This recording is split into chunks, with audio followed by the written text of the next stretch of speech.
Залгчтай сайн байцгаана уу? Та бүхэндээ энэ сайхан өглөөний мэндийг хүргье. Мөнгөний луужны нэвтрүүлгийн маань энэ удаагийн дугаар ийхүү эхэлж байна.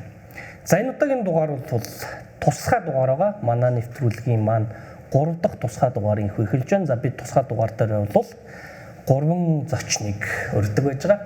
За ингээд тодорхой нэгэн сэдвэр бол илүү наривчилсан мэдээлэл, судалгаа, шинжилгээ, нөхцөл байдлыг танилцуулж эндээс ямар боломж бололцоо танд болон таны гэрэл танай компанид бий болж байгаа гэдгийг мэдээлэл өгөхийг зордгоо. За тэгэхээр энэ удаагийн дугаарт бол Монгол Узбекистан Road Show дөнгөж өнгөрсөн 7 хоногт энэ 7 хоногт болоод дууслаа. Тэгэхээр Монгол Узбекистаны хооронд бид ямар бизнесийн боломж бололцоо одоогор байна вэ? За мөн цаашдаа ямар боломж бололцоо бий болж болох вэ гэдэг талаар зохион байгуулагчид болон хувийн хөвшлийн зочдыг бол ураад байгаамаа. За ингээд зочныгаа хамгийн эхний зочныгаа танилцуулъя. Тэгэхээр Монгол Узбекистан Road Show зохион байгуулагч их баяр. За Монгол Узбекистан Road Show зөвлөх ганц зориг. За мөн 40 гаруй одоо компани энэ Road Show-д манд оролцсон. За ингээд бас хамгийн хот салбарт ажиллаж байгаа одоо салбар байгаа. За энэ бол махны салбар. Тэгэхээр Easy Meat брендийн дүүсгэн байгуулагч Чин Ац нарыг студид ураад байгаамаа. За тэгэхээр бүгдээрээ 4 хоногийн үндсэндээ те. За иж очиртойгоо нийлээд энэ 6 хоногийн Road Show-нд бас оролцоод ирлээ. За миний бие ч гэсэн бас нэлээд идэвхтэй оролцож боломж болцоог илэрхийлж явлаа тийм ээ. Санхүүгийн одоо зах зээл талаас нь. За тэгэхээр хамгийн ихэнд нэг юм чөлөөт асуулт асуумаар байна. За юу гэхээр монголчууд бол Узбекистаныг одоо яг өөрсдийнхоороо янз бүрээр төсөөлж байгаа шүү дээ тий. За ер нь юм хаалттай орон, за бараг л коммунист одоо хэвээрээ байгаа. За эсвэл одоо нэгдээд удаагүй. Ер нь одоо манайхаас бол хөгжил нэлээд хойно байгаа ч гэдэг юм ингээд олон нийтийн одоо ойлголтод янз бүр байгаа хэл та. Тэгэхээр танаас эхэлж асуулт асуу. Юу гэхээр та яг ямар төсөөлтөд очив эхлээд тий. За тэгээд яг бод нөхцөл байдал ямар байв? Тэгэхээр яг юун дээр таны хүлээлт зөрөв тий? Ингэж бодож исэн чи юм байлаа. Эсвэл яг ингэж бодож исэн чи яг юм байсан шүү гэдэг. Энэ талаар өөрсдийнхөө одоо мэдрэмжийг хуваалцаач. За бид нэр Монгол Узбекистан 2026-г зохион байгуулах одоо ажлын хэсэгт ахлаад ажилласан. За тэгээд 2 сард бид нар яг энэ одоо Road Show-ны бэлтгэл ажлууд маань эхэлсэн. Тэгээ 2 сард бид нар цагаан сарын өмнө багаараа одоо Узбекистан улсад бид нар очиод бид нар Узбекистан улсыг хөгжүүлнэ гэж бодож очисон байхгүй юу? Ер нь бодвол монголчууд очиад амар хаалттай. Тэгээд яг эдийн засаг нь 2007-8 он байдаг. Тэгэхээр хүний хөгжил нь ч гэсэн тэрнийхээ дагуу бас юм жоохон сул дорой морой гэдэг айгуу тийм жоохон хэцүү газар гэж л анх төсөөлчихсэн 2 сард. Тэгээд очиод яг нөгөө Road Show зохион байгуулах газартайгаа уулзаад одоо зохион байгуулалт болох газрынхаа одоо 2-3 буудлуудаар ороод ингээд ивент хоолуудыг хараад ингээд явж байхад бид нар хөгжөөгүй Узбекистан улс маань хөгжсөн байгааг нь бид нар бол харсан байхгүй. Тэгээд юу бид нар нөгөө багаар ярьсаа бид нар юу хөгжүүлэх бидний улс ч угаасаа аль хэзээ маш хурдтайгаар одоо хөгжлөн яваад эхэлсэн байгаа юм байна гэдгийг нь бол олж харсан. За мэдээж нөгөө давуу тал гэх юм бол хүн амын одоо 30 хүн ам нь бол 38 сая гаруй хүн амтай. Дээрээс нь одоо 20 гаруй чөлөөт бүсүүд байгаад байна. Хөрөнгө оруулалт татдал дээр бол маш их тийм нөгөө таатай нөхцлүүдийг бас бий болгоцсон байгаа нь бол одоо шинээр бизнес эрхэлж байгаа хөрөнгө оруулалт болон янз бүрийн төрлөөр үйл ажиллагаа явуулж байгаа сонирхолтой хүмүүст бол боломжтой зах зээл гэж харагдсан. За окей. За дараагийн зочноо шилжүүлээ. Ямар мэдрэмж тэ очив? Бод байдал дээр ямар мэдрэмж авав? Бас яг сая ихэр захирлын хэлсэн шиг яг адилхан тийм мэдрэмжтэй бас яг анх очсон. За тэгээд хүмүүсүүдийн 17 оноос хойш эдийн засаг нь бол тэлж байгаа гэдэг мэдээллийг анх авч очоод за тэгээд яг бодит байдал дээр үзэхэд бол тэр улсуудын амьдрал бол хөрөнгө оруулалт улсаас гаргаж байгаа бизнес эрхлэгчнүүд төр өгж байгаа тэр өгөөж болон хөрөнгө оруулалтын юмнууд дээр бол аюул том нээлттэй байгааг амар тодор мэдэрч хаад дээрээс нь бас их харамсах сэтгэл бас төрсөн. Харамсах сэтгэл гэдэг. Харамсах сэтгэл гэдэг нь одоо бас манай улс бас иймэрхүү үйл ажиллагаануудыг явуулвал бас бид нар бас хөгжөөд цаашаа явах бас аюул өндөр потенциал байгаа гэдгийг бас ер нь өөрийн биеэр мэдрээд ирсэн гэж байна. Окей. За ганц зэрэг зөвлөхөд ерөнхийдөө төсөлтөө товчхондоо хэлэхэд яг миний хувьд одоо Төв Азийн талаарх мэдлэг мэдээлэл маань саяхны хүртэл одоо Узбек аялал хүртэлх хугацаанд ерөнхийдөө Киргиз Казахаар л ерөнхийдөө хязгаарлагдчихсан байлээ. Тэгээд надтай адилхан аягүй олон хүмүүс ерөнхийдөө Төв Аз гэхээр цаатлан нь ер нь Казах хүрэл дуусдаг Казахстан. Тэгээд Узбекистаныг бид нар нэг мэддэг юм шиг хүртэл мэддэггүй, ерөөсөө мэддэггүй гэж боддог юм шиг хүртэл мэддэг нэг түүх соёлоороо нэг аягүй тийм холбоотой тийм улс байлээ. Тэгээд нөгөө 100 удаа сонсоос нэг удаа үзэгдэгчлэн очиж үзээд анх удаас миний хувьд очичлаасаа Узбекистан улсад маш сонирхолтой байлаа. Яг ерөнхий эдийн засгийн бүтэц гэдэг юм улс төр нийгмийн байгуулалтын хувьд бидраас ерөнхий реформод хожуу явж байгаа юм шиг мөртлөө ялангуяа хоёр салбарыг нь онцолж хэлмээр байна л да. Мэдээллийн технологи бол аялал жуулчлал нь бол бидраас хаа хол тасраа явцсан байна. Тэгээ нөө хамгийн алдартай эртний нийслэл Самарканд дотор тэгэхээр жил бишээ сар 100 сая жуулч авдаг. 1 сая жуулч авдаг гэх тээ. Сард 1 сар ч тээ. Тэгэхээр эн чинь өөрөө ингээд ерөөсөө санаанд багтамгүй тоо байгаа даахгүй бид нар тээ. Тэгээд бидний үндсэн үйл ажиллагаа форум маань Хаяат зочд бодол зохион байгуулсан. Тэр хугацаанд би нөгөө Хаяатын ерөнхий менежертэй ярьж хахад Хаяат Интерконтинентал Хилтон гэх бодлоод ердөө 10 жилийн дотор бүгд ороод ирсэн. Хамгийн сүүлд буюу сарын өмнө Марриott нэгдэж байна гэж яг тээ. Одоо баг энэ 6 сард Хаяат 3 дахь салбараа нэгж байна гэдэг.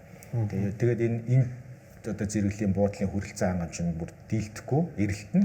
Тэгээд улам нэмээд байна. Тэгэхээр энэ өөр аюул том индикаторыг хэлж байгаа хэл та. Тэгээд нөгөө талдаа аялал жуулчлалын салбарын энэ дид бүтэц тэр үүх түүхээ яаж бэлэн продакт болгож дэлхийд дахин зарж байгаа мэдээллийн технологийн хөгжил нь бол одоо 2 тэ юникорн компани төрүүлсэн байна шүү дээ тэ маш богино хугацаанд юникорн буюу зах зээлийн үнэлгээ нь одоо тэр бумаас давсан $4 давсан. Тэгэхээр бид нар сурах юм бол асар их байлээ. Тэгэхээр тэр утгаараа бид нар аюул хоцрогдсон байна гэж хэлмээр байна. За баярлалаа. Тэгэхээр мэдээж хэрэг бодит нөхцөл байдлыг бид нар энд ярихыг хүсэж байгаа. Тэрнээс ш одоо нэг тийм гоё байлаа ч гэдэг юм уу. Хий хоосон зүйл бидэрт шаардлагагүй яа тэгэхээр бид бол бүгд ховын хвшлийн хүмүүс байж байгаа. Тийм учраас бол яг бодит нөхцөл байдал үдсэн харснаа ингээд хуваалцсан доос их баяртай. За дараагийн асуулт руу оръё. Ер нь 2 сард бол анх ингээд санаа гараа тэгээд очоод тийм ингээд үзсэн. Ер нь анх ер нь санаа яагаад гарав тийм энэ одоо роучог хийх санаа яагаад төрөв. За тэгээд энэ өнөөдрийг хүртэл одоо ингээд ивентэд хийгээд дуусах хүртэл бас сурсан, ойлгосон, ухаарсан тий зүйлүүд юу хамгийн чухал зүйлүүд юу байсан бэ гэдэг дээр нэг зохион байгуулагчийн хувьд бас хэлээч. Дээрээс нь яг энэ 4 хоног дотор яг юу ямар одоо үйл явдлуудыг тий энэ хөтөлбөрт оруулсан байсан бэ гэдэг дээр бол мэдээлэл өгөхөөс гэж хүсэж байна. Тэгэхээр энэ маань эргээд одоо дараагийн арга хэмжээнд манай хувийн хвшлийнхаа ороход бас ач холбогдлын хувьд ямар байх вэ гэдгийг тогтоож өгөх гэж байна. За энэ санаа бол яг анх төрсөн нь бол надад бол 9 сар төрж ирсэн. 9 сард нөгөө Монгол Хятад хоёрын хооронд 2 жилдээ нэг удаа болдог бизнес форум дээрээс нөгөө экспо арга хэмжээнүүд Хөх-Хотод болсон байхгүй. Тэгээ Хөх-Хотод очиод тэр экспод яг оролцоод явж хахад бид нар дандаа үйлдвэрлэгчнэр бид нар тэр экспод орж байгаа байхгүй. Тэнд одоо нэг 700 гаруй аж ахуй нэгжүүд явсан. Тэгээд миний өөрийн хийдэг бизнес болохоор нөгөө лаа үнэртэн үйлдвэрлэхлээр 7-8 жил болж байгаа ийм компани. Тэгээд яг тэнд очиод ингээд харж исэн байхгүй. 3-4 хоног тэр экспод оролцоод ингээд явж хахад Хятад улс бол дэлхийг үйлдвэрлэж байгаа учраас бид нар бол дэлхий одоо хятадын зах зээл рүү бол хизээж экспортлж чадахгүй юм байна. За нэгдүгээр тийм хоёрдугаар гэх юм бол бид нөө хав аягүй халтцсан юм билээ Хятад руу. Жишээ нь Монгол дээлмэл гээл ингээл тийм Монголын өв соёл хадгалах хэвээр юмнуудаа Хятад очиж үйлдвэрлүүлээд тэгээд ингээ нөө хав аягүй халтцсан. Тэгээд дэлхийн зах зээлийг үйлдвэрлэж байгаа улстай бол 3.5 сая хүн амтай одоо нутаг дэвсгэр жижиг одоо хүн амтай газар бол улс бол өрсөлдөнө гэж бол байхгүй юм бэл. За тэгээд ер нь бид нар арай өөр зах зээл рүү бид нар орох хэрэгтэй байна гэдэг л ийм бодол яваад ирсэн. За тэгээ Америк руу, Японд руу гэдгийг тэд нар бол нэгэнд хөгжсөн улс байгаа даа. Тэгэхэд манай бараа бүтээгдэхүүн Монголд үйлдвэрлэж байгаа бараа бүтээх стандарт норм хангаж чадахгүй тий. Тэгээд ер нь нэг ийм сэтгэлийн мухард нэг тийм яваад ирсэн. За нэг Төв Аз руу арай нэг одоо нэгдэж байгаа зах зээл рүү тий. Тийм зах зээл рүү орох юм бол бидний одоо бизнес эрхэлж байгаа эрхэлсэн туршлага Тэ арай илүү хурдтай бас байгаад хувь хүний хөгжил талаас Төв Азийг харахад бол арай хурдан байгаад санагдаад байна. Тэгээ яг уу манай нөгөө зохион байгуулалт гадаад харилцаа зохион байгуулалт сумхуутайгаа битээр бас BNI-ийн салбарын гишүүд тэгээ ярьж сууж байгаад ер нь Төв Азийн зах зээлийг сонирхоод үзье гэж сумхуу маань өөрөө Орос сургуульд төгссөн. Тэгээ найзуудтай холбоо байсан. За окей нэг ажил хэрэг болгоод үзье гэл 2 сараас хойш өстой 3 сар тасралтгүй нойр харгүй ажиллаад гэхдээ маш үр дүнтэй болсон гэж харж байгаа. За нийт одоо албан ёсны хөтөлбөр болвол 4 өдөрт бид нар шахсан.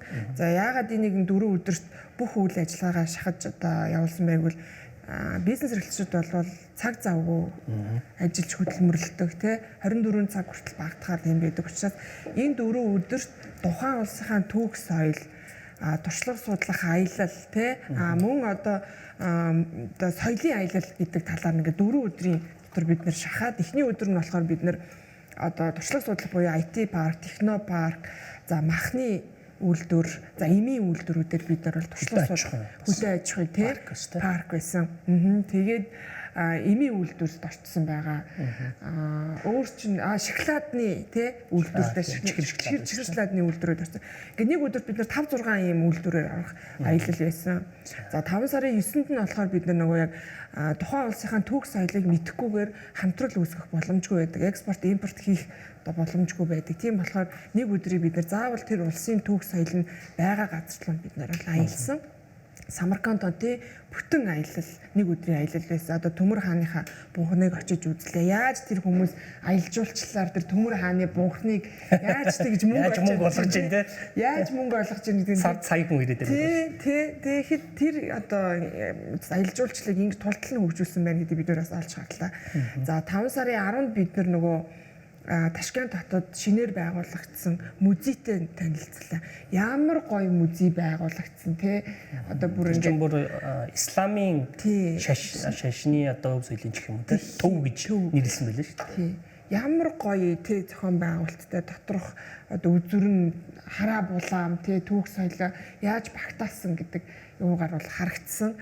Тэгээд 5 сарын 11-нд бол бүтэн өдрийн арга хэмжээ болсон. Өглөө 9-өөс орой 18 цаг хүртэл бүтэн өдрийн үйл ажиллагаа болоод оройн бид нар бас хөрхөн гала динер буюу одоо элчин сайдын яамнаас одоо хостод хийгээд бас биднийг бас хүлээж аваад талархлын сэтгэлээ илэрхийлсэн. За ингээд overall бид нар ингээд харж байхад 40 гаруй аж ахуй нэгж одоо яг манай үйл ажиллагаанд Монгол талаас оролцсон байна. За фидбэкүүд бол маш өндөр ирсэн, сэтгэл бол маш өндөр ирсэн. 40 гаруй компаниуд бүгд хамтрал үүсгэх одоо партнеруудаа олсон. Зарим компаниуд бүр одоо юу тэнд Узбекистанд компани нээхээр болсон. Тэ одоо гэрээний төвшөнд очих юм төвшөнд хүртэл одоо хамтралуудыг үүсээ. Үр үнэтэй одоо роучаа боллоо гэж харж байгаа. Окей. За зөвлөх рүүгээ яриаг шилжүүлээ. Тэгэхээр анх удаа зохион байгууллаа. Тэгээ зөвлөхийн хувьд одоо юун дээр илүү анхаарав? Гол нь бас нэг юм байдаг шүү дээ. Ингээд монголчууд маань энд тэнд очиод алаад үгүй хятад үгүй гэл ингээл уулзалтуудаа хийгээл тэгээд нутаг уцаад алга болдог л гэсэн л дээ. Одоо манай бас нэлээд одоо ингээд гадагшаага явдаг хүмүүсээс ингээд сонсоход тэгээд монголчууд бол очиод ингээд бодоо олгоно гэж тэгдэг ч. Тэгэл гэрээ контакт хийм юм. Тэгээ Монгол дээрээ нөгөө түншүүд мартчихдаг гэдэг байна. Тэгэхээр таны хувьд одоо зөвлөхөр ажиллаж байгаа. Яг одоо энэ гоё эхлэлийг цааш нь авч явахын тулд бас ямар зөвлөгөөг цаашаа өгж явъя гэж бодож байна те. Энийг амжилттай зохион байгуулахад та яаж аль талаас нь харж зөвлөв? Гол нь урт хугацаанд цаашаа амьд байлгахын тулд те. Юу гэж бас бодож байна вэ? Айгүй чухал асуултаа нөгөө монголчуудын нийтлэг бас нэг гаргадаг алдаа гэх юм сул тал гэх юм байдаг. Тэр нэг гоё ихлүүлцдэг яаж хийж байгаад тэгээд тэр ихлүүлсэн юм анх ихлүүлсэн шиг нэг доктортой байдлаар авчих тал дээр жоохон дутмаг байгаад идэг. Тэгээд яг үндсэн асуултанд хариулахаас өмнө оршил бас ганц хоёр мэдээлэл хуваалцсан зүйтэй болов уу гэж бодож байна. Одоо Монгол Улсын ерөнхийлөгч нөгөө хөрөл сүхийн бас нэг легаси гэх юм уу тэр зүйл нь бий юу гэж харж байгаа. Манай нэр байх бүрийн хугацаанд Төв Азийн бүх улсаар одоо айлчилж тэ яг энэ одоо бизнес соёл болон түүхийн энэ бүх нөгөө үүдийг бас улам өргөнөөр нээхэд туслалаа л да. Яг хуучин бид нар мэдээж нөгөө Орос итгэсэн хоёр хуурштай улсын хувьд 3 дахь одоо гадаад бодлогын 3 дахь одоо бодлого гэж тэрийг бас нөлөөчтэй бариад Америк, Европын холбоо болон Япон, Солонгосыг явдаг байсан. Одоо ч явж байгаа л да. Гэхдээ заримдаа яг бизнесийн практикийн хувьд болохоор яг өндөр хөгжилтэй орнуудын зарим зүйлс бол Монголд ингээд шууд нэвтрүүлэхэд болдгоо. Тэгээ соёлын хөв зөрүү гардаг, объемын хөв зөрүү гардаг, тэ ёс заншил хууль эрх зүйн зөрүү гардаг. Тэгээ тэр утгаараа ингээд бас хайрын юм шиг мөртлөө ингээд айгуу тийм юутай байгаад идэг бас цаг үрээд байгаа юм шиг. Сая Үзбекистанд очиход болохоор ерөөхдөө бүх юм маш ойрхон буюу бид нар нөгөө зовлон жаргал ерөөхдөө ер нь төстэй байгаад байгаа байхгүй. Тэгэхээр тэнд одоо болж байгаа үйл явдлыг бид нар зарим салбарын үйл явдлыг бид нар бараг 5-10 жилийнх нь бараг тааж болохоор байна. Эсвэргээрээ тэнцээ ингээд биднээс илүү гарсан зүйлээс нь бид нар бүр тэр холын одоо Америкч гэдэг юм, хойд Америкч гэдэг юм уу гэхгүйгээр шууд хэрэгжүүлэх нутагшуулах боломжтой бүтээгдэхүүн үйлчилгээ стандартууд нь бэлэн байгаа байхгүй. Тэгээ энэ нь өөрөө маш чухал зүйл байгаа. Тэгээд 10 жилийн өмнө би санахын Дэлхийн эдийн засгийн форумаас нөө дэлхийн хүчний шилжилтийн судалгаа хийсэн байдэ.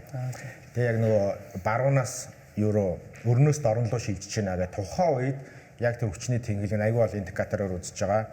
Ойролт орнод хавцаа явж исэн, Катар хавцаа явж исэн санаж байна. Тэгээд 30 оны хавцаа одоо тэнхлэгээр Сичуан хавцаа очно гэдэг. Боёо хятад руу шилжиж байна гэдэг байхгүй тийм тий. Тэгэхээр угаасаа яг энэ шилжилт эдийн засгийн шилжилт явагдаж байгаа нь ингээд мэдэгдэж байна л да тий. Тэгэхээр энэ өөр аягүй чухал. Тэгээд юун дээр юу анхаарах вэ гэхлээр манай зах зээл өөр аягүй жижигхэн. Жишээ нь Узбек болон Монголыг харьцуулахад эдийн засгаар бол жишээ нь Узбекч Монголоос 6 дахин том эдийн засаг. 180 тэрбум. 185 гарцсан байсан тооцоо тий. Тэгээ хүн ам нь 10 дахин өндөр тий. 38 сая. 38 сая. Тэгээ хүн ам нь жилд 1 саяар өсөж байна. Тий. 1 сая хөгтөрдөг гэжтэй. 1 сая хөгтөрдөг тий. Одоо 10 жилийн дараа 50 сая явах нь тий. Тэгээд өөрөө бид нартай адилхан соёлж одоо шинэ кофений бизнесээ зүгээр аваад гэсэн сонирхоод одоо тэнд кофе шоп ажиллуулж байгаа тэр Монгол компанид очиж үзлээ. Тэгээ ингээ үзлэхээр ингээд кофений соёл нь одоо ингээ бижиж амжиг байхгүй нэ. Цайны соёлтой арт юм аа. Тэгэл хүүтэн айс кофе мофихэр гайхаал ингээл тийм байдаг. Тэр яг ингээл энэ бүр ингээ бүх юм ингээд эхэлж байгаа. Тэгэхээр нөгөө Монголд болохоор нэгт зах зээл маань өөрөө жижигхэн. Хоёрт ялангуяа жижиг дунд бизнес эрхлэгчдийн хувьд нөгөө манай том компаниуд маань өөрсдөө нөгөө эрсдлээ одоо диверсификац хийхэд бол бүх салбар руу орцсон байдаг тий. Тэгэхээр нөгөө жижиг дунд бизнесүүдийн хувьд ингээд яг ингээд органикаар өсөлт хийхэд юу нь бол нэлээд одоо сорилттой байдаг. Яг энэ Узбек, Казак, Киргиз шиг зах зээл рүү гарах юм бол бид нар маш богино хугацаанд бизнесийн амжилт гаргах тийм боломжтой байгаа даа тий. Тэр боломж аягүй чухал. Тэгээ хурлын үеэр бас нэг хэлсэн шүү дээ хоёр чухал санаа. Эхнийх нь болохоор Үзбекистаны талаас зөвхөн Узбек гэж битээ араараа манай зах зээлийг те ингээд дамжаад цаашаа гарах хамгийн наад зах нь бол жишээ нь бодтой санал хэлсэн шүү дээ. Афганистаны хил дээр байх чөлөөт бүсээ хамтарч ашиглая те. Нэг өдрийн дотор компани чинь байгуулж өгье. Төрчлөгийн чинь гараад хамгийн чинь гарт нь гардуулж өгнө. Тэгээд Узбек Афганистан хоёрын хэлэх юм бол 80 сая хүний зах зээлийг хамтдаа одоо эхлэе те гэдэг ч юм уу. Хурлын үеэр яг эцэстэн зүгээр хэлэхэд надад хамгийн их сэтгэл төрүүлсэн юу гэхээр Узбекистаны худалдаа хөрөнгө оруулалтын газрын дарга нь хэлсэн үгэндээ дэд сайд мишн дарга нь Узбекээр үг хэлсэн нөгөө нөхөр. Тэр юу гэж хэлсэн бэ гэхээр бид нар энэ бизнес форум болж ойлгож байгаа хоёр болсон. Гэтэ бид нар агуу төвхтэй болсон биш. Тэгээ Монгол шиг гэж яг хэлээгүй л дээ. Гэтэ угаасаа хандж байгаа нэг ойлгомжтой агуу төвхтэй болсон биш. Гэхдээ бид нар агуу ирээдүйтэй улсаа. Тэгэд энэ ирээдүйн төлөө хамтдаа яваа гэдэг маш гоё үг хэлжтэй. Тэгэхээр тэндээс би зөв юу гэж дүгнэх гээд байна гэхээр ганцхан монгол бизнесмэнүүд гэхгүй бас манай төр засгийн удирдлага те иргэд бид нар ингээд хит ингээд түүхтээр анхаарад өнгөрсөнтэйгөө хаяа зурлаа гэх болоо те 700 жилийн өмнөх юм бид нарт огт хамаагүй те ямар ч оролцоо байхгүй юм өөрсдөө баг хийцэн шиг л ингээд байдаг. Тэнгуү чин нөхдүүд чин бүр ирээдүй яриад байна л да. Мөрөөдлөө ярьж, зорилгоо ярьж байна. Тэгэхээр бид нар ядаж нэг баланслаад талаас илүү хувь нь ирээдүгөө зорилгоо мөрөөдлөө ярьдаг болох ёстой байна л гэдэг тийм юутай ирсэн. Тэгээд тэр зорилгоор энэ одоо үйл ажиллагаа цаашид одоо хөгжүүлэх, доктортой авч явах тийм бас юутай зөвлөгөө өгж байгаа. Тэгээд түүний тулд одоо байгууллага маань өөрөө яг аль биесны институцийнхаа хувьд засаглал болон үйл ажиллагаа докторжуулах тийм гишүүдтэй үнцэн өгсөн мэдээлэлээр хангадаг байх, гишүүдийн оролцоог хангах. Тэгээ энийг нэг удаа хийгээд дуусна гэж юусаа бодохгүй байна. Одоо жишээ нь Дэлхийн эдийн засгийн форум ганцхан л одоо сигнэчер бүтээгдэхүүнтэй байхгүй. Тэр нь Давосын чуулган. Давосын чуулган болоод бужигнаал дэлхийг цуглуулаад маргаашнаас нь эхлээл дараа жилийн урлагийн бэлтгэл рүү ордог байхгүй тийм. Тиймэрхүү одоо бүтц рүү орох хэвээр ороосоо гэдэг зөвлөгөө өгөөд тэгээд иймэрхүү зүйл дээр нь бас чадах ядахаараа хамтарч ажиллахад бэлэн байна гэж явж байгаа. Тэгээ энэ нь эхэлнэ гэж харж байгаа. Тэгээ бидний бас тэнд байхад ярьсан Узбекистаны талынхандаа ярьсан зүйл нь юу вэ гэхээр ингээд Узбек талынхаа харилцаа холбоогоо жигдрүүлчих юм бол ингээд зогсож болохгүй юм байна. Каспийн тэнгисийн цаана байгаа Азербайджан, Баку хот, Гүрж, Армян гэсэн улсууд өөрөө бүр цоо шин зах зээл дахиад бүр яг энэ Төв дотроо нэлээд толгой зогсож байгаа. Тэгээ одооноос эхэлж бас энэ евро холбоо харилцаагаа өргөжүүлэх хэрэгтэй цаг үе гэдэг. Цаг үеийн юу вэ гэхээр дахиад нэг чухал зүйлийг хэлэхэд асуусан дээр одоо нөхцөл байдал Орос Украинад ингээ хойд зүгтээ нэлээд тийм сорилттой хэцүү хүнд хэцүү байна. Орос өөрөө санкцд орцсон тийм. Урт талд сая энэ Иран болон Хормозын холбоотой холбоотой Америкийн ингээд бас зөрчил ингээ явагдаж байна. Энэ хэрээр нөгөө эргээд эртний одоо Аз Европыг холбосон тийм. Азийн бүр Хятадын Тэнжиний бомтоос Венец орсон тийм хорны зам маань өөрөө боддоор сэргийж эхэлж байна л да. Ачаа барааны эргэлт нь бүгд ийшээ орж. Тэгээ сая мэдэн уншиж байхад яг Төв улсын улсууд Казахстан, Кыргызстан, Узбекууд дундын дэд бүс рүү хөрөнгө оруулаад эхэлчлээ. Төмөр замаа улам өргөтгөж, шинэ онгоцны буудлууд барьж, авцамынхаа шинэ одоо коридоруудыг үүсгэж байна. Тэгэхээр ачаа барааны эргэлтийг угаасаа бодлогоор эдгээр яг энэ өөрсдийнхөө нутгаар явуулах тийм. Энэ том одоо цаг мөчийн реформ дотор Монгол ерөөсөө оцорч болохгүй санагдсан. Сая дээр өнгөрсөн ба ирээдүг холбоод одоо ярьсан ба шүү дээ нөгөө талаас. Тэгээд сая жишээлбэл надад бодогчлаа л да нөгөө Төмөр хаан гэдэг таваас ярьсан дээ. Тэгтэл эхнэр нь одоо яг би ханьям гэдэг Монгол одоо алт уургийн хүн байх жишээ. Тэгэхээр магадгүй жишээлбэл иймэрхүү концепцээр тулгуурлаад одоо бид нар дээр сард одоо сая хүн очиад байгаа Самаркандт нь очиад одоо бас аялал жуулчлалын бизнес Монголоос хийж болмоор санагдчихсэн л да бас тийм. За ингээд дараагийн хэсгийг Чин Аз захирал руу шилжүүлээ. За манай хувийн ишлээс одоо 45 6 компани явсан. За хэд хэдэн салбарыг төлөөлж компаниуд явсан. Тэр дотроос бас нэлийн хот одоо салбар бол махны салбар байлаа шүү дээ. Тэгэхээр бас танаас өмнө асууж хахад одоо 7 8 компани ирж уулзлаа. Юу юуг бол одоо гэрээнд зурч хийлгээд байна. Тэ гээд тань иймэрхүү мэдээлэл бас надад тэнд багт өгч ирсэн. Тэгэхээр энийг нэг та тодруулаад тий одоо боломжтой бол одоо бизнесийн бас нууц байх бах. Гэхдээ бас одоо яг боломжийн хэмжээнд та нэг мэдээлэл өгөөч. Ямар боломж танаа компанийн хувьд одоо шинээр бий болов. Тий энд та яваагүй байсан бол юу алдах байсан бэ?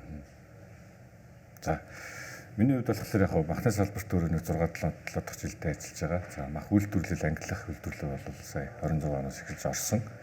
За тэгээ бас шинэхэн бизнес одоо махны чиглэлээр шинэ гэхэд бас хэцүү тий. Тэгэд миний хувьд болохоор тухайн руу шоуд оролцохдоо бол айгүй өндөр хүлээлттэй байсан. Яг гэвэл Узбекистан улс маань хүн амаараач тэр махны хэрэглээгээрч тэр бас манай улсаас 10-аас 15 дахин их байсан. За тийм учраас тийм ч утгаараа бас одоо Узбекистаны махны хэрэглэн дээр бид нар дээр бас махны 5-6 салбарын усуд явсан. 5-6 компаниуд явсан.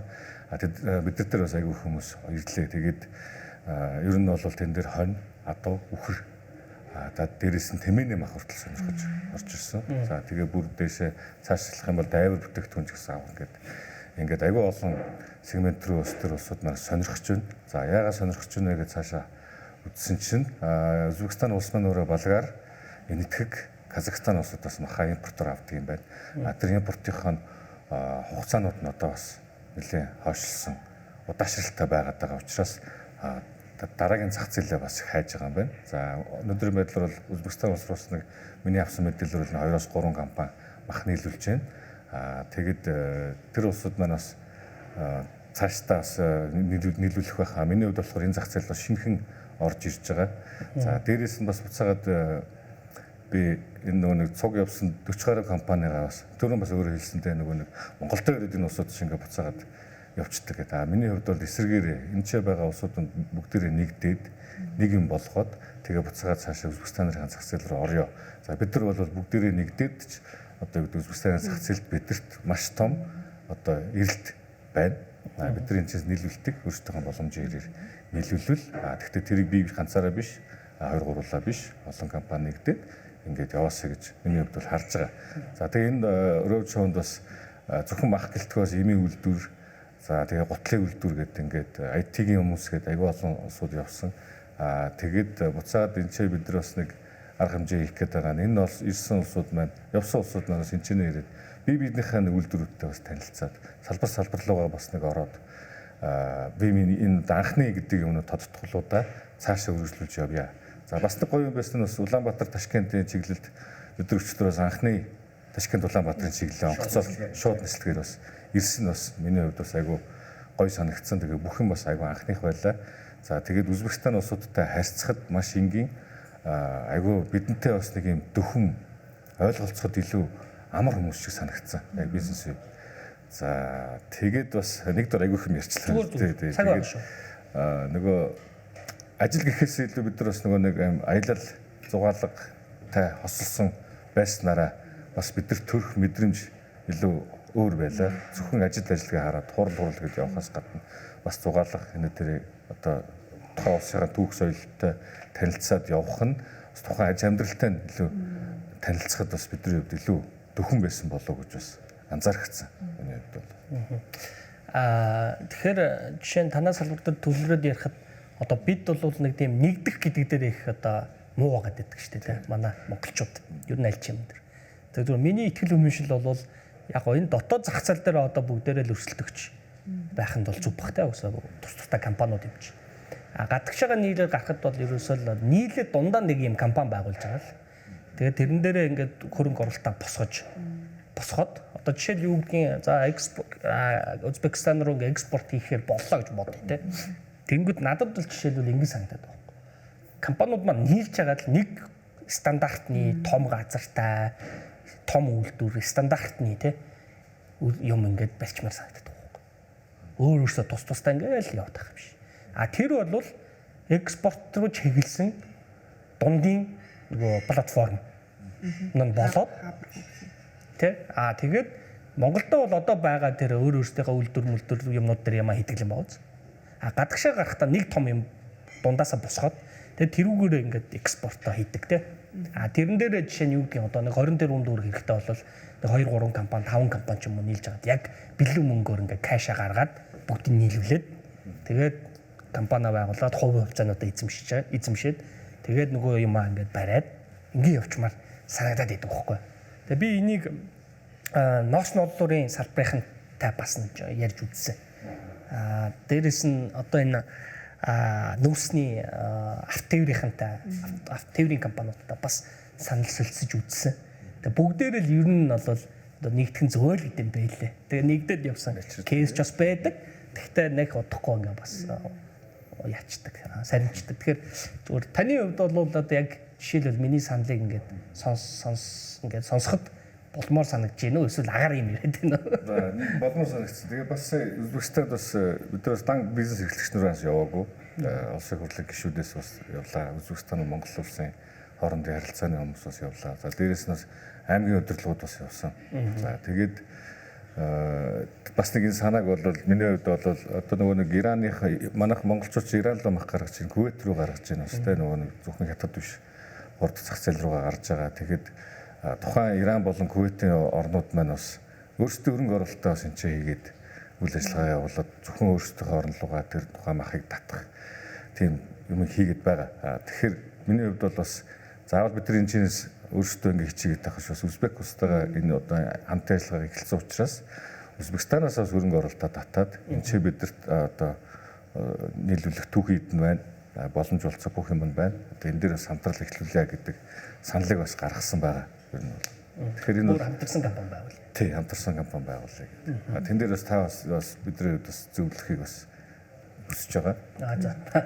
Таатай байна. Энэ дээр нэмээд хэлэхэд нөгөө бид нар хамтдаа нөгөө Узбекистан улсын хамгийн том мах боловсруулах үйлдвэр буюу нөгөө хям зайдс хийдэг номер 1 үйлдвэр дээр ноцсон. Тэгээд тэдний үйлдвэрлэлээ өргөтгөж байгаа гэдэг үйлдвэртэй танилцаад тэгэхэд бол яг саяны нэг асуултантай холбоотой хэлэхэд бид нар хоорондоо бол өрсөлдөх ямар шаардлагагүй байлаа гадагшаа харахад. Узбек бол нийлүүлж чадах юм бол баг хязгааргүйгээр Монголоос мах авах бэлэн байна л гэж байгаа. Гол нь нэг шаардлага тавьж байгаа нь мэдээж эрүүл ахуй олон улсын шаардлагатай ойлгомжтой. Тэрийг одоо заавал тийм байх гэж одоо ярих нь утгагүй болцсон. Бидний хийж байгаа шинэлэг зүйл нь халаал гэдэг стандарт. Халаал байх ёстой. Тэр чинь шашин ном янз бүрийн юмнаас хамаарат тэрэндээ хамаарат хоолны соёлын ч гэсэн тийш ингэ явцсан байт юм байна л да. Бидний хувьд харьцангуй шин. Тэгээ яг хоо түрүүний нэг юм эхлүүлж хайждаг гэдэг шиг халаалаар хийнэ гэдэг нэг ганц хоёр кейс ярьжсэн. Тэгээ манайхан за халаалаар бэлтгэцээ ингээд 100 хоноос нэг 2-ын ч юм уу 10-ын ч юм уу залхуураад тий хуучнаараа төхөөрөө явуулчихдаг. Тэгээ тэр чинь бас мэдэгддэм байна л да мах бол тусгaalгаа явцаад митэг гарна. Тийм тэгээд нөгөө хэд чи ингээд бас нэг чухал зүйлийг хэлсэн юу вэ гэхээр бидний нэг байнгын хяналттай байх ёстой болоод байна. Тэгээд итгэлцэл айгуу чухал гэдэг зүйлийг хэлсэн. Одоо сайн зүгээр халаалын жишээ шүү дээ. Мөнгө ашиг өрөөсөө яриаггүй. Тэгэхээр ийм юм дээр өмнө ийм кейс гарсан. Тэ 100 хонондоос 10 ингээ халаал биш байсан. Тэгэхээр ингээд 24 цагийн камер ч юм уу махбол тусруулах үйлдвэр дээр эсвэл тэнцэнээс төлөөлөө энэ чинь Монголд авчруулаад яг бойных нь үеэр ингээд шаарж өрдөг гэдэг илүү зардал гараад байна. Тэгээд ах トゥ ингээд улсын хувьд ингээд итгэлцэл дээр илүү мөнгө үрмээргүй байна гэдэг аягүй чухал поинтыг хэлсэн л дээ. Энэ өөрөө ингээд нэг л бизнесийг яриа байгуулаад ингэл гэсэн бол тэгдэг байгаа ч ял гэдэг ерөөхдөө бас жоохон сонсгож байгаа ичмээ те бас зүйлийг хэлсэн. Тэгэхээр ийм хоёрын хооронд юм дээр ерөөсөө одоо охин хөлөгдөгч гэдэг юм уу те янз бүрийн юмар харьцах шаардлагагүй хэрэггүй юм байна. Тэр нь дараагийн орж ирж байгаа хүмүүсгээ бид нараас ингээд хорлож байгаа зардал өртгийг нэмэгдүүлж байгаа нэг тийм уваагүй үйлдэл болоод байгаад бас анзаарсан. Тэгээ тэн дээр манай бизнес эрхлэгчнэр бас аюулсан анхаарч хоорондоос шаардлага тавьж ингэж ажиллах хэрэгтэй юм байлээ. Тэгээд юуны хувьд болохоор соёлын хувьд өөр байлээ. Би ягаад ч юм бас нөгөө эзэнт гүрний хуучин улс байсан гэдэг утгаараа нөгөө эсхийг ирээ хайгаал яваад байсан. Хөдөө мөдөө явахдаа зам мамтай болвол нэг тийм эсхийг ирмэртэй айл, нүдэлчин айлмайл байвал хагас нүдэлчин болцсон бол ороод гарахайсан гэсэн чинь эсхий туурахтан чинь ерөөхдөө Монгол, Кыргызстан, Казахстан ингээд дуусаад Узбекээс нэг исламын шашны тий нэг шавар байшинтаас цоошин юм соёл эхэлж байгаа байхгүй. Тэгээ тэрийг би бас дутаад татсан байсан. Тэр утгаараа одоо хэл яриа болонтой одоо перс одоо хэл илүү их ороод ирж чинь тажик интерлүүд чинь орохоор тий хоолны соёл шашин машин шал өөр болж байгаа. Тэгэхээр бид тэр хүмүүсийнхаа нөгөө соёл заншил хоолн бизнесийн этикет тэр бүх зүйлийг мэдэр сурах хэрэгтэй байлаа тий. Тийм учраас энэ аялал ялангуяа анх удаа энэ хийж айл одоо оролцож байсан бизнес компаниудад маш том одоо хичээл сургамжтай үнэтэй туршлага болсон байхаа гэж бодож байна.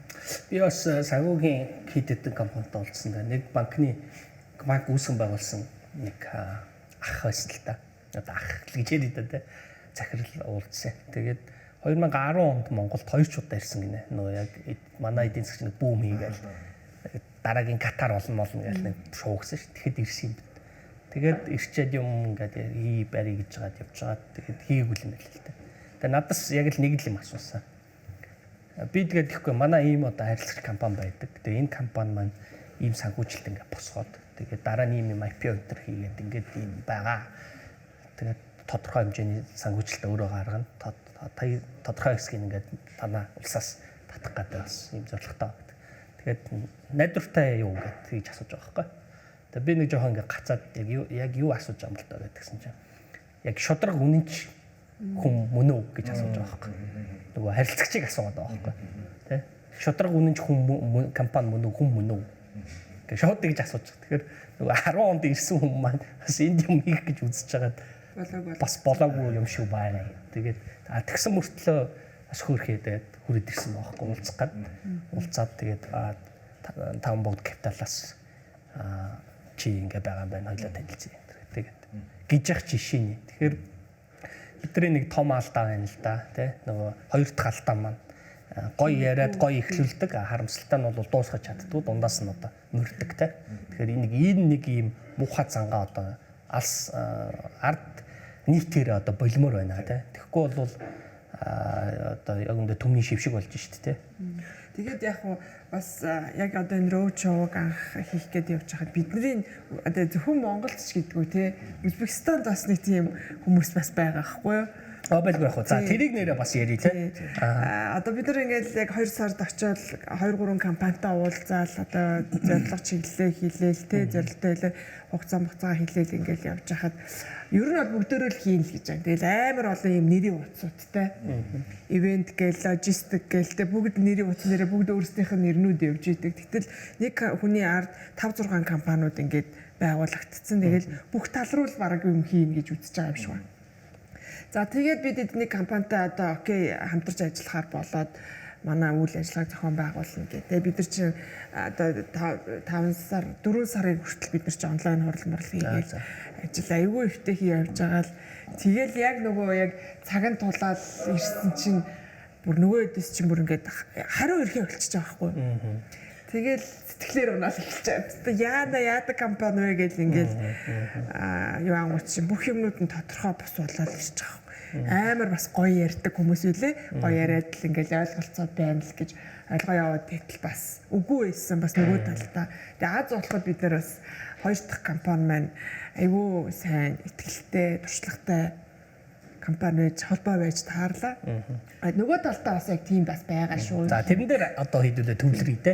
Ер нь яах ёстой одоо цаашдаа. За бид бол яг ийм байгаагаа мэдж байгаа, өөрчлөлтөд явж байгаа те. А нөгөө талдаа нөхдүүд маань тийм байгаагаа ер нь мэдж байгаа юм болов уу бол өөрчлөгдөх юм болов яах юм бол. Тэгэхээр нөгөө хүний олон санта мото уулын мод өндөртэй намтаа гэж. Тэгэхээр тэр зөв партнер олох нэг асуудал байгаа те. Энэ дээр ер нь таад маань юу гэж бодож байна? Тэгэхээр яг энэ дээр нөгөө түрүүний өөрөө ч нөгөө асуусан асуулт эргээд орж ирж байгаа байхгүй юу?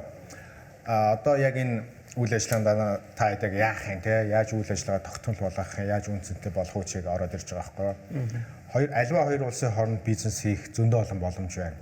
Тэгээд Монгол Узбек гэлтгүү улс болгон сайн хүмүүс байгаа, улс болгон өөдгөө хүмүүс байгаа те.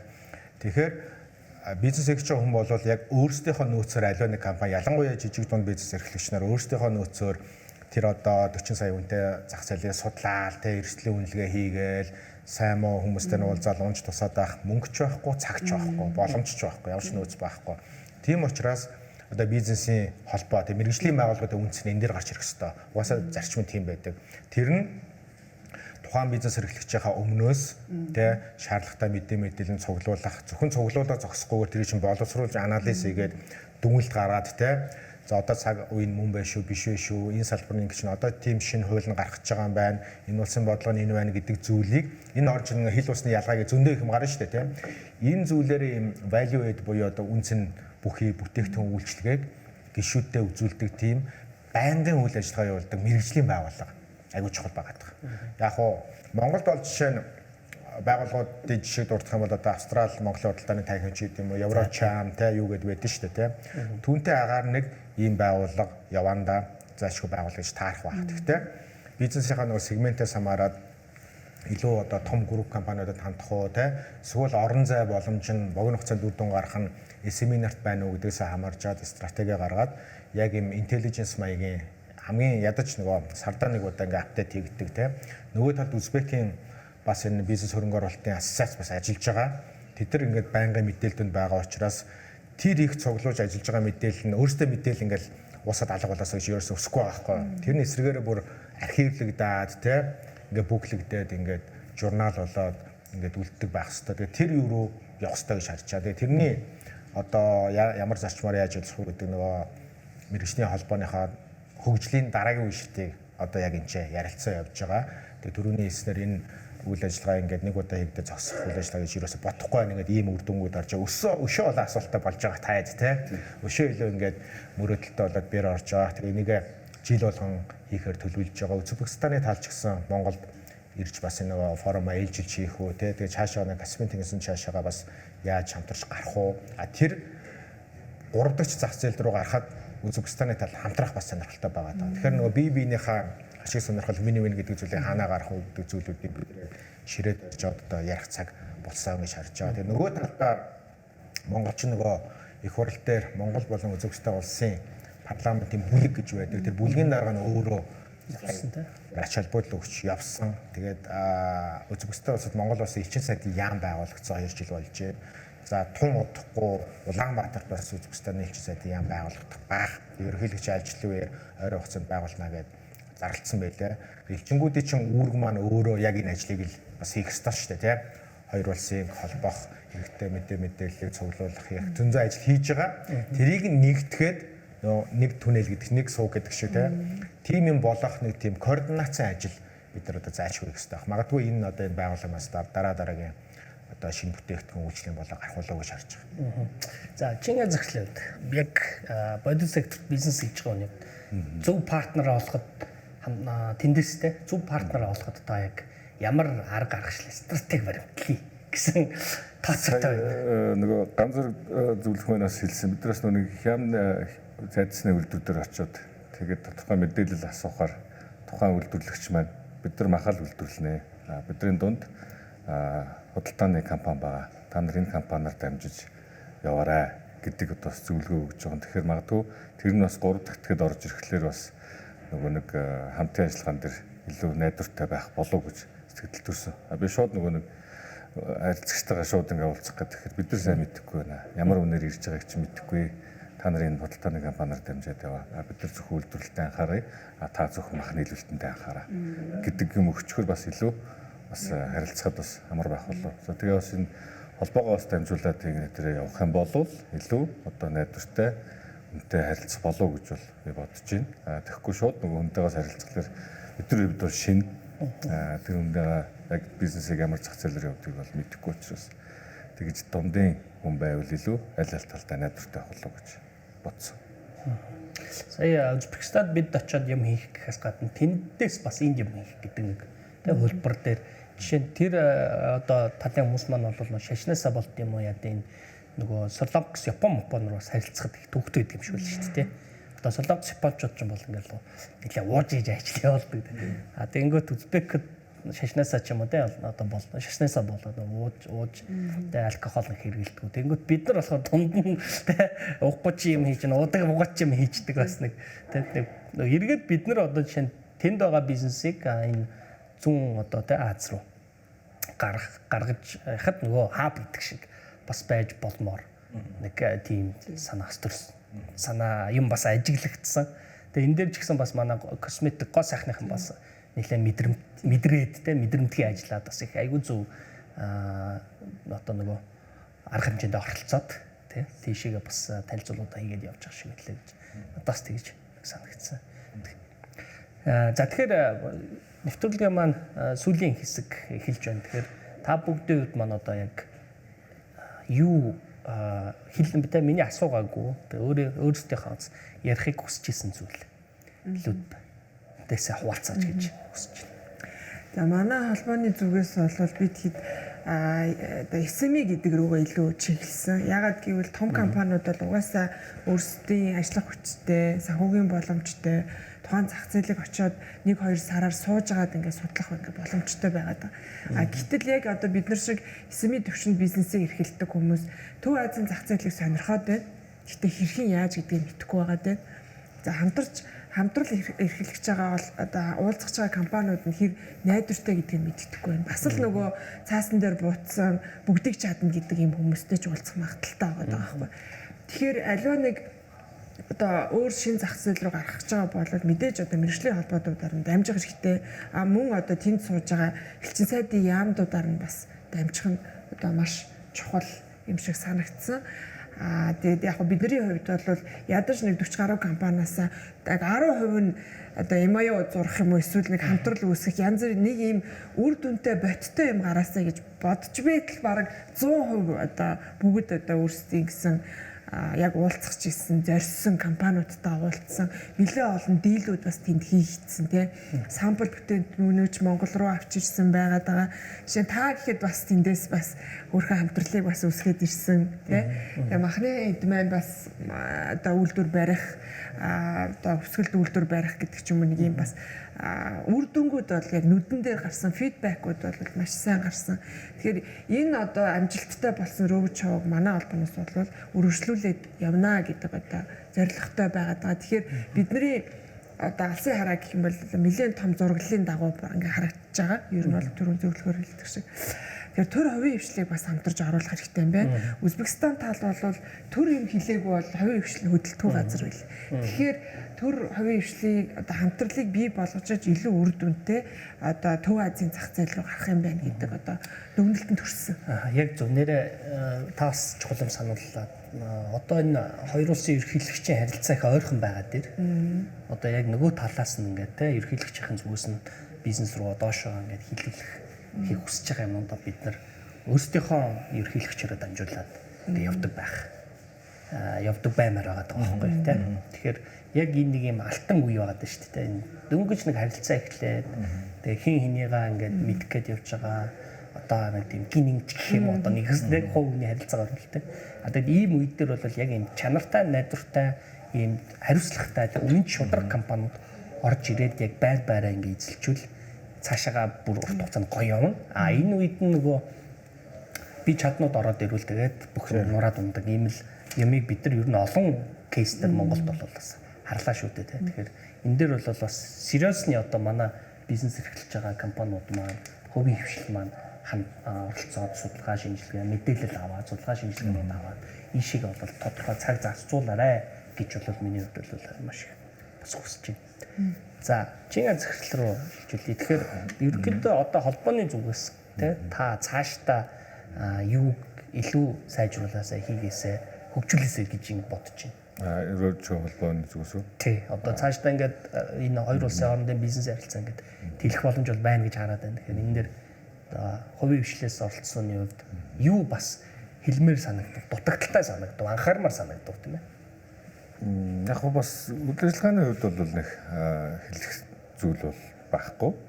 Магадгүй буцаага эсэргээрээ нөгөө гишүүд улс болон бизнес хувийн хвшлүүдээс хамтарснараа бас бидрийг Узбек улс маань бас жоохон дарга төлөвтэй улс байлаа. Тэгэхээр нөгөө манайхаас бас дарга нар ирсэн гэдэг утгаараа бас илүү бидний цар хүрээ бас илүү сайн болсон болов уу гэж бас бодож байна. За тэгээд зөвхөн бид нар бас Узбек руу юм гаргаад байх биш. Буцаад нөгөө талдаа бас манай хүргэцэн буцаа хоос ирэх бас утгагүй. Тэгэхээр бас Узбек улсаас бас оруулж ирэх боломжтой зөндөө олон бүтээгдэхүүн нөлөө зүгээр хоол идээ суухад ногооноос ахуулаад ингээд илүү цэвэр гоё орчинд одоо бодсон тийм ногоонуудыг бид нар сая хэд нэг амсаад ирсэн. Тэр нь магадгүй халуун дулаан орон болохлээрээ бас илүү одоо илүү амттай болов гэсэн тийм сэтгэл төрсэн. За хоёрдугаарт юу гэхээр Узбек улс маань бас нөгөө нэг шинээр хөрөнгө оруулагч нартай бол буюу компани байгуулах тал дээр айгу нээлттэй хандж илээ. Та Узбек улсад, Өзбекстан улсад компани байгуулах юм бол таны 5 жилийн ямар ч татвар байхгүйгээр одоо танд одоо юу яа. За бүр цаашлаад IT компаниудад нь офисер хангаж өгье. За гэсэн тийм одоо нааштай юм байгаа. Тэгээд дээрэс нь бас Узбек улс маань бас амьдрахад айгу таатай, Монгол улстай бас ойролцоо амсгалтай. Цас мас болдог, жилийн 4 үйлрэлтэй орчдөг, өвөлдөө хаалцдаг, гой ногоон байгууламжтай гэдэг. Магадгүй бас энэчнээс бас Монголоос Узбекистан руу бас үйл ажиллагаа явуулъя гэж байгаа улсууд маань байх юм бол айгу таатай орчин бидрийг бас хүлээж байна. За тэгээд хоолунднаас ахуулаад бидний яг л иддэг удаг зүйл махны хэрэглээ маш өндөр. Тэгэхээр тэр тал дээр бас уцаа зөвхөн Монголд гэрэлтэхгүйгээр монголчууд маань бас Узбек улсууд бас шинэ компани байгуул шинэ юм хийвэл бас боломжтой гэж харагцаа. За ганц зөвлөх рүү шилжүүлье. Юу нэмж хэлмээр байна вэ гэхээр мөнгө чи өөрөө урсгалтай шүү дээ тий. Танай нэвтрүүлгийн нэр юу гэлээ? Мөнгөний луужин. Мөнгөний луужин тий яг үнэ. Тий мөнгө өөрөө урсгалтай. Одоо Монгол улсын хувьд бид нар уг нь Монгол улсын иргэний хувьд Монгол бизнес хийж байгаа хүмүүсийн хувьд аль болох гадаадаас хөрөнгө оруулалт татаад тий шууд болон шууд татаад бодис салбартаа оруулаад ингээд ажиллах хүсэлтэй байгаа тодорхой хэмжээнд бид нар ажиллаж байгаа. Гэхдээ хувийн хвшлийнхны нөөц тодорхой хэмжээнд хүрээ тулдаг. Ялангуяа мега том төслүүдээр зайчгүй төрийн оролцоо орж ирдэг. Тэр утгаараа харах юм бол яг тэр индикатор нь одоо эрүүл буюу одоо үр дүнтэй байна гэвэл би харамсалтай яг өнөөдөр Монголынхаа тэгж хэлж чадахгүй. Эсвэргээрээ сая Үзбекистан улсад очиход бол яг энэ гадны хөрөнгө оруулалтыг татах, гаднаас мөнгө урсгаж оруулж ирэх тал дээр бүр хамаагүй дараагийн түвшинд гарцыг бодитоор үйл ажиллагааг явуулж байна л да. Тэгээ айгүй олон think tank Америк болон Европын think tank-ын судалгаа, Дэлхийн банкны судалгаар бол жишээ нь тоо хараал сууж байна л да. Яг нь өсөлт нь бол одоо Үзбекистаны эдийн засгийн өсөлт дэлхийд 2-т орж байна. Өсөлтийн хурдаар яг нэг 10 оны манай нэг Монголыг болчих жоох нэг Катарын дараа 17% өсөлт үзүүлж ирсэн шиг. Тэгээ дээрэс нь нөгөө та түрүү хэллээ. Амьдрахад одоо хамгийн аюулгүй дэлхийн 10 улсын нэгэд тооцогдоод ингээд явж байна. Дээрэс нь санхүүгийн мөнгө урсгал татах одоо тэр үзүүлэлтээр дэлхийд 3 жагсаж байна. Одоо Кеннедигийн Харвардын сургуулийн судалгаагаар дээрэс нь стартап байгуулахад хамгийн таатай дэлхийн 10 орны нэгт орчихсон. Энэнийхээ бодит үр дүнгуудыг ингээд гаргаад явж байгаа байхгүй. Тэгэхээр бид нар нэгэнт энэ дотооддоо орчин маань жоох юм удаан байгаал мөнгө бидний хүлээхгүй шүү дээ. Тэгэхээр тодорхой хэмжээний хоримтлал үүссэн тодорхой хэмжээний олон улсын түвшинд хүчээ үзье гэж байгаа бол би бол Үзбекистан яг одоо мөн байна. Бодлогонд баримталж байгаа бодлого нь энэ. Дээрэс нь өөрөө нэг хаалттай байсан нийгэм зах зээлээ багаар ингээд нээж байгаа учраас энэ хугацаа дахиж ирэхгүй л дээ. Тэгэхээр ирэх нэг 3 жил 5 гэхээр би оройчин гэж бодож байна. 3-1-ээс те 3 жилийн дотор амжиж тэнд Үзбекистаны зах зээл дээр салбартаа байршиж авахгүй болвол одоо тийм ч Макдоналдс одоо орж ирэх гээл үзээд байна те. Одоо Starbucks ингээ ихний туршилтуудаа хийгээд байна. Том брэндүүд ингээл нэг орж ирээ бацчихвал бид тэдтэй өрсөлдөж чадахгүй л та. Тэгээ зөвхөн миний анзаарснаар нэг 4-5 салбар хамгийн одоо promising буюу бидний хувьд одоо амжилттай ажиллаж болохоор үр дүн гарахаар хамгийн ихнийх нь болохоор махны салбар танах. Хоёулаа бүр наран тулаар явлаа шүү дээ тийм. Тэгэхэд хэлжсэн Үзбекистаны мах бол аягүй үнэтэй. Монголоос мах аваад тээвэр гайлмал бүх зардлыг нэмээд Үзбек хонноос 50 дахин амтхан байгаа. 50% амтхан байгаа гэж байгаа хэрэг. Тэгэхээр энэ өөр аягүй том зах зээл байгаа. Аялал жуулчлал байна. За хоёр дахь салбар. Тий энэ баунд outbound аль нь. Яагаад гэвэл бид нар түүх соёлоор нэгдэж болж байгаа байхгүй. Тэгэхээр зөвхөн одоо нэг аялал жуулч хамтарсан бүтээгдэхүүн гараа тий. Бүр 20-оос хар хорийн хүртэлх аялал жуулчлалын соёлын аялал жуулч гарах бүр амар гой бүтээгдэхүүн болох байхгүй тий. Тэгээд 2-3 баг сая ажилласан юм байлаа нөгөө эрдэмтэн судлаачид, археологчид, түүхчид Үзбекистанаар яваад ирсэн. Тэгээд тэрийгээ баг контент болоо гаргана гэж. Энийг ингээд зөвхөн тэр эрдэмтэд яагаад баймааргүй шүү дээ. Ингээ иргэд мань бичнээс ингээд гоё яваад тий. Тэр олон 100,000 жилийн түүхтэй юм мэдрэмээр байгаа байхгүй. Тэгэхээр энэ өөр айгүй бодиттой тийм гоё аялал жуулчны тэгээ шууд нислэгтэй болчих юм бол энэ айгуу тийм бийжэд аятайхан болчих юм болоо юмны үн өртгөн зүүн өмнөд Азийн улстай Япон солонгостой харьцуулахад харьцангуй боломж юм. Тэгэхээр бид нар ингээ айгуу гоё тийм аялал жуулчлал айгуу боломж. За мэдээллийн технологи мэдээж те. Энэ бол өөрөө яагаад гэвэл бид нар нөгөө далаад гацгүй улс гэдгээрээ цахим технологи, цахим хөгжил бидний одоо өрсөлдөх давуу тал байна гэж бол Үзбек өөрөө далаад давхар гарцгүй улс болчихж байгаа хэрэг. Далаад арахын тулд хамгийн бага хоёр улсаар дамждаг. Тийм учраас тэр нөгөө хүнд сорилттой эдгээр эсрэгээр давуу тал болгоод Азийг Европтой холбох нэмэх нь Middle East-тэй холбох яг энэ алтан гурвалжингийн төв зэг нь болоо байршсан. Тэгээд тэрүүгээр IT-гээрээ дамжуулаад бүх юм хийж гин. Тэнчнээс бид нар тэнцээ байршиж чадах юм бол Европын зах зээл рүү, ойрох томдын зах зээл рүү энтхийг Африк руу одоо бүтээгдэхүүн үйлчлэгээ хүрэхээс гадна ойрын зүгээс ойрхон зайнаас ингээ хянах бүрэн боломжтой санагдсан. Тэгээ банк санхүү хамгийн сонирхолтой байна. Багаар ингээд реформа хийж эхэлж байна. Тэгээ бүгд дандаа юу байгаа? Улсын банкуд байгаа. Яг өнгөрсөн 7 хоногт бидний баг байх хугацаанд анх удаага иргэдэн 500 хүртэлх долларыг банкн дээр бичиг баримтгүйгээр одоо солиулах эрх нэгж байгаа байхгүй. Дүнгэж одоо ингэ задарч байгаа байхгүй. Тэгэхээр энэ те 185 тэрбум долларын эдийн засагтай улсын банк санхүүгийн салбар либералчлал хийгээд гадны хөрөнгө оруулалтыг оруулж ирэх юм бол энэ өөрөө бүр маш богино хугацаанд бүүн болох тийм боломжтой юу байгаа. Тэгээ дахиад яг энэ дээр бид нэр яг одоо л оролцох тийм алтан боломж. Тэгээ сүүлийнх нь болохоор төрөүний хэлдгээр ялангуяа том дэд бүтцийн төслүүд дээр том хэмжээний мөнгөн дээр угаасаа Монгол ч гэсэн Узбекистай адилхан төрийн оролцоо тодорхой хэмжээнд байж ээж тэ харилцан ихтгэлцэл баталгаа гарч иж ингэж явдаг. Тэгээд сая нөө мэдээ уншаа тэнд явж байгаа харж байгаа Азийн хөгжлийн банкны жишээ нь энэ жилийн цуглаалтанд Самаркандд болж байгаа. Дэлхийд тэнд цуглаад санхүүгийн цуглаад тэнд дундаас Төв Азтай хамгийн их хөрөнгө оруулалт санхүүжилтийг Үзбек өөрөө татаад багцаараа Төв Азтай тэргүүлээд эхэллээ л дээ. Бараг 20 тэрбум доллар. Түүнийг эргээгээд юунд зарцуулах вэ гэхээр ерөөхдөө PPP дээр суурилсан дэд бүтцийн төслүүд гэж байгаа.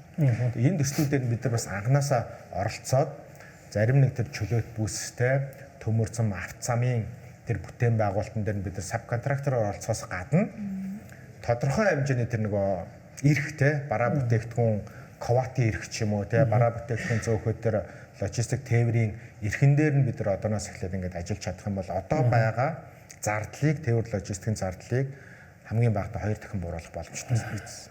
За ингээд бүх зочдтой баярлалаа. Бүгдээр нэг цаг орчим хамгийн сүүлийн үеийн шинэхэн мэдээллийг те одоо Узбекистан улсаас авчирч та бүхэндээ хүргэлээ. За мэдээллээс гадна судалгаа шинжилгээ, нарийн ширийн тоо баримтуудыг бас хүргэлээ. За зүгээр одоо цаасан дээр булгасан мэдээлэл тоо судалгаанаас бас гадна яг бот амьдрал дээр тэнд ямар бизнес хийж болох талаар бас хувийн хвшлийнхаа одоо төлөөллөөс бас урьж оролцууллаа. За тэгээ хамгийн сүүлд нь бол юу хэлэх гээд байна вэ гэхээр одоо бол яг энэ одоо ажил энэ хоёр улсын хоорондын бизнес цаашаа явахд бол манай төрийн одоо дэмжлэг оролцоо бол одоо их чухал байна. Тэгэхээр мэдээж төр гэхээр мөнгө цаасны тухай бол бинд яриаггүй. Харилцааг одоо улам бүр энэ төвш одоогийн байгаа харилцааг улам бүр сайжруулах гэдэг дээр одоо төр засаг маань маш их анхаарч одоо ажилламаар байна.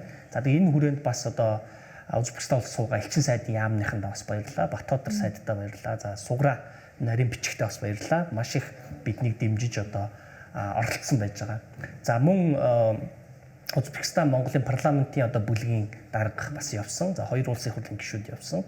За тэгээд бас тэр хүмүүсээс маань мэдээлэл авахд удахгүй бас энэ хоёр улсын хоорондын гадаад худалдааны хэлэлцээрийн талаар хууль бас орж батлагдах юм шиг байна. Тэгэхээр энэ дээр бид нараас өөрсдөө санаачлагтай байж хуулиндаа өөрсдөө ашигтай тэр хөлбөр нөхцлүүдийг бас оруулах ёстой байна гэж харагдаж байна.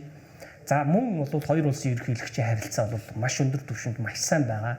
Энэ одоо цаг мөчид бол бид одоо нөгөө улс маань бас нөгөө ерөнхийлөгчөөсөө одоо добр авч иж те хувийн хвшлэн хөдөлдөг. За ийм улс бас байж байгаа. Тэгэхээр энэ бүгдийг амжилттай хийхэд бол төр засгийн одоо төвшин бүртээ одоо хувийн хвшлтэйгээ хамтарч дэмжиж ажилласаа гэж бол бас миний хувьд эцэст нь хэлмээр байна. За ингээд энэхүү дугаарыг энэ хүрээд өндөрлөе. Та бүхэндээ анхаарал хандуулсанд баярлалаа.